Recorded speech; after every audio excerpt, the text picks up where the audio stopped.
Well, thank you for being here. Today, we're presenting our green priorities for the 2023 budget. Aujourd'hui, on présente les priorités vertes pour le budget de 2023. Mais avant de se faire, je veux revenir sur un événement de vendredi dernier qui m'a rempli d'anxiété, de colère et de tristesse, des sentiments que je sais que plusieurs personnes en ma génération partagent. Before we move to the budget, I want to briefly discuss an event on Friday that very much filled me with anxiety, anger, and sadness, something I know many people in my generation and beyond very much share. During a speech to the House of Commons and President Biden, Prime Minister Trudeau said, and I quote him, "It's never been more clear that everything is interwoven." Well, it's been clear for a while. He went on to repeat 4 times, economic policy is climate policy is security policy. Well, his government is failing us on all 3 fronts. Why would he wait 7.5 years before realizing that? And I quote him, "People need us to think strategically and act with urgency." Where's the urgency? Perhaps because the motto of the Liberals is more to do with hypocrisy is hypocrisy, his hypocrisy. Pendant son discours devant la Chambre des communes et le président Biden, le premier ministre Trudeau a dit que toutes les politiques climatiques, environnementales, sécuritaires et économiques sont interreliées. Bravo! Ça aura pris 7 ans et demi pour le réaliser. Et depuis 7 ans et demi, ce gouvernement trahit les intérêts des Canadiens et des générations futures en n'agissant pas suffisamment pour éliminer les subventions pétrolières, pour réduire les inégalités partout à travers le pays et protéger nos communautés d'un océan à l'autre des changements climatiques. Pendant son discours, il a eu le culot de mentionner Lytton, en sachant très bien que le pipeline qu'il est en train de bâtir avec l'argent de nos taxes va causer plus de Lytton partout à travers le pays dans le futur. Le problème, c'est qu'avec les libéraux, c'est toujours, et pour citer Dalida, « parole, parole, parole ». Je la cite encore, « caramel, bonbons et chocolat, par moments, je ne te comprends pas. Merci, pas pour moi, mais tu peux bien les offrir à un autre qui aime le vent et le parfum des roses. » Les Canadiens n'aiment pas le vent ni le parfum des roses. Ça suffit le niaisage. Last week, IPCC issued its last chance report telling governments worldwide to stop and revert to avoid catastrophic scenarios. In what may well be the Liberals' last chance budget, we dare hope that they will listen to themselves, put their money where their mouth is, and spare us more hypocrisy.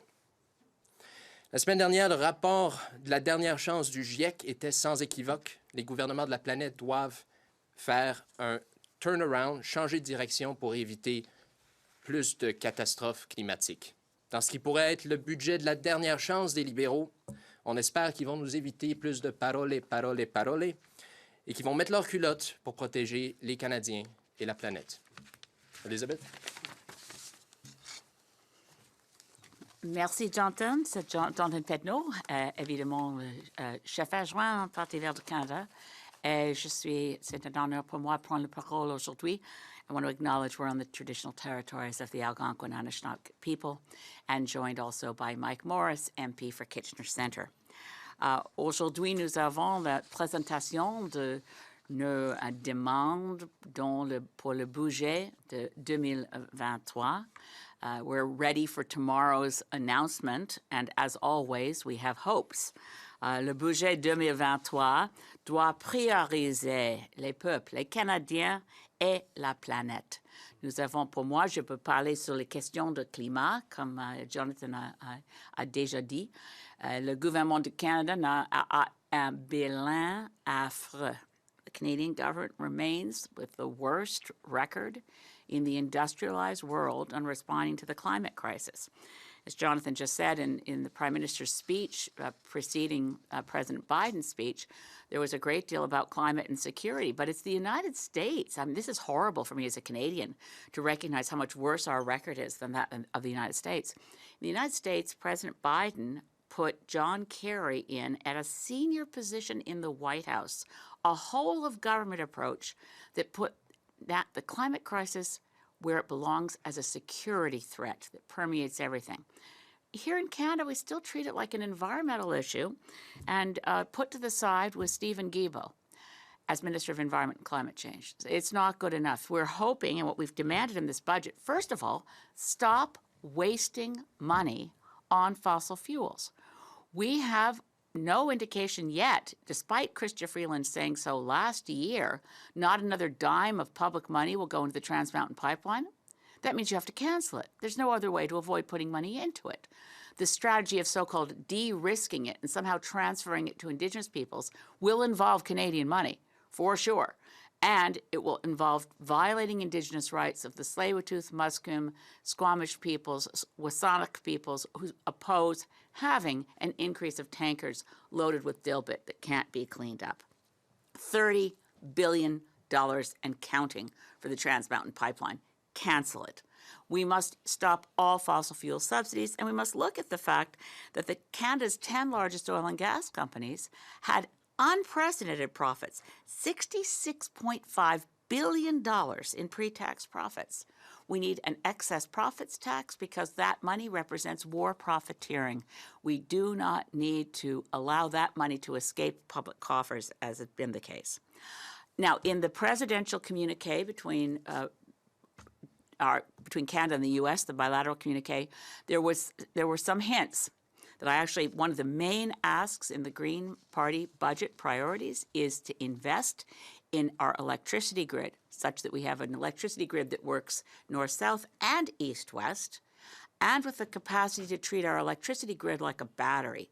More democratized, local, renewable energy that can feed into the grid when there's excess wind or solar, geothermal, or hydro around the country, pull out when you need it. There are very smart economic strategies that should be in this budget that will reflect that we've listened to the Intergovernmental Panel on Climate Change. On doit arrêter les subventions en faveur de l'énergie des fossiles énergies, c'est affreux. Et maintenant, c'est clair qu'on doit arrêter tous les investissements dans l'énergie fossile. Au contraire, faire les investissements dans l'énergie renouvelable et en même temps arrêter l'infrastructure en faveur de l'énergie fossile comme tous les oléoducs, particulièrement Trans Mountain. I will now turn it to Mike Morrice to speak to the priorities for people.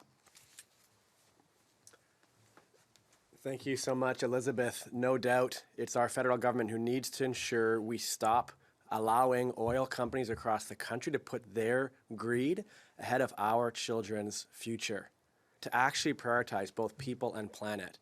And that means investing in housing. It means investing in ensuring to lift people with disabilities out of legislated poverty and to follow through on their promise with respect to mental health. On mental health, we continue to call for the federal government to simply do what they promised Canadians they would in the 2021 election campaign, and that's a dedicated Canada mental health transfer of $4.5 billion. We're expecting to see that in tomorrow's budget, expecting to see this government follow through on a promise it made and to listen to organizations across the country, including the Canadian Mental Health Association, to follow through on its promise to people with disabilities across the country who've been waiting far too long. They could do that by funding the Canada Disability Benefit as they have promised to do. And finally, on housing, we need to ensure that homes are places for people to live first and foremost and not a commodity for investors to trade. That starts with deepening investments in co-op housing, making the Rapid Housing Initiative a permanent, ongoing program that Canadians and nonprofit, non-market housing providers can count on year over year, and to begin to shift the market to prioritize homes as places for people to live. For example, by taxing the real estate investment trusts and using those funds to invest in the affordable housing we need. Thank you. I'll turn back to Elizabeth for any questions you may have. Merci. Est-ce qu'il y a des autres questions? Mais seulement, je veux dire que notre présentation pour la ministre et l'adjoint Premier ministre, l'honorable Chrystia Freeland, c'est plus que peut-être 40 pages. Nous avons les demandes dans chaque aspect de notre budget. We have a very substantive presentation that we submitted on the budget deadlines of early February to the Department of Finance. Things like getting rid of what's called the the gold digger clause that prejudices and deprives surviving spouses of people who've served in our military and in other areas of public service. It's outrageous. That may seem like a small ask, but we ask every single year for justice for the surviving spouses of our veterans. We look for support for preparations for pandemic, for pursuing pharmacare in a real way. That's something that all Canadians are looking for. We've seen it in promises. It's essential that Canada, as a country with universal health care, has a program to ensure that people can afford the prescriptions their doctor gives them. We're the only country with a universal health care program that does not have universal pharmacare. As I said, there are many aspects to our presentation to the Minister of Finance for reconciliation and Indigenous justice, for environmental justice. Mais je veux, à ce moment, c'est un petit résumé de notre présentation pour la ministre des Finances. Pour demain, j'ai hâte le moment de succès. J'espère que c'est reste possible d'annuler l'oléoduc de Trans Mountain. Mais maintenant, nous restons avec la présentation et nous sommes ouverts disponibles pour les questions en anglais ou en français. Nothing online? Okay. Well, thank you very much for coming, and we'll be ready to comment on the budget tomorrow. Yet another budget day awaits. Thank you very much. Thank you. Thank you. Thank you.